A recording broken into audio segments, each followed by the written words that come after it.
What's happening, guys? Chris from NTG here, and today we're here with Stefanos. What you play today, Stefanos? Zoroark GX Bisharp. Why did you decide to play that?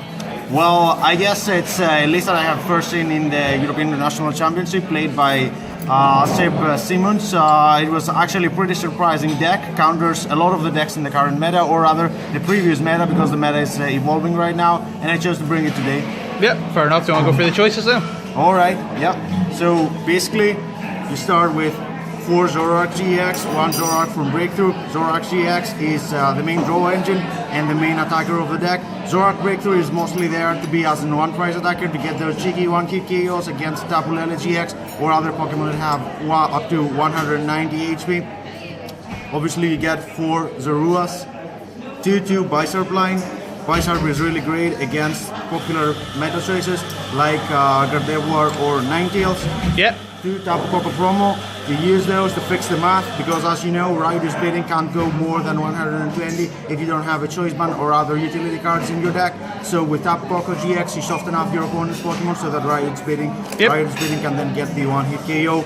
You get the standard 3 Tapu Lele GX. The Tapu Lele GX can get you the Bridget at the beginning of the game, can get you a Guzma at the end of the game, and even if you don't have the bench space for that, with trade, you can just discard them and get 2 extra cards. Standard 4 off of the big 3, 4 Sycamore, 4 N, 4 Guzma. All great utility cards. I don't think there is any need of introductions here. What you might find as odd is the addition of 3 Professor Kukui. As I said before, Rider's bidding can hit only up to 120. With Professor Kukui, you get 2 extra cards plus get to boost Rider's bidding's attack damage by 20. The thing is that in some turns, if you have already set up your Zoroark GX, you have no need to use a Professor Sycamore or an N unless you want to use N to lower your opponent's hand size. So Professor Kukui is actually a really good addition. You get 2 cards plus 6 more if you got Zoroark GX, 3 Zoroark GX on the field, and boost your attack damage by 1. Just 1 Bridget. You don't really need more than 1 Bridget. Well, if there was space in the deck, I would probably add 1 more, but even with 1 you're okay. As long as you start getting Zoroark GX on the field, then the rest of the cards that you need are gonna come to your hands anyway. What are you hoping to start with an opener and a Bridget altogether? Oh yeah, well the ideal scenario would be to start with a Zorua or a Tapu Koko on the active, and then Ultra Ball for the Lele, or play a Lele straight from your hand to get the Bridget, to get more Zoruas and Poniards on the field. Yep. 4 Ultra Ball, just for that reason that I have just described. 4 Choice Band to boost the damage of Rider's bidding.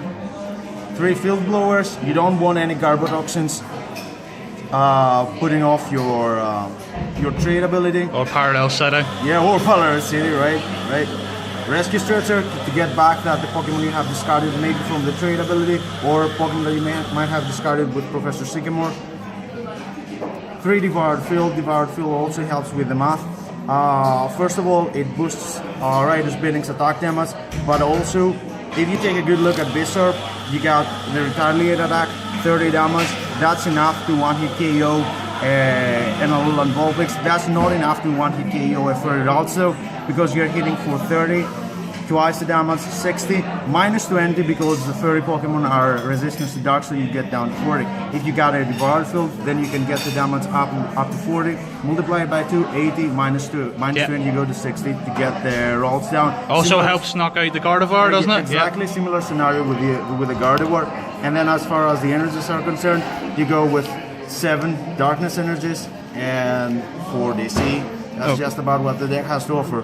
What would you say the matchups are like, starting with, say, Gardevoir? Well, this deck was designed with the previous meta in mind. So with Gardevoir, you have a slide, if not I'd say about 60-40 to beat Gardevoir. And then as far as Ninetales is concerned, it's probably an auto win.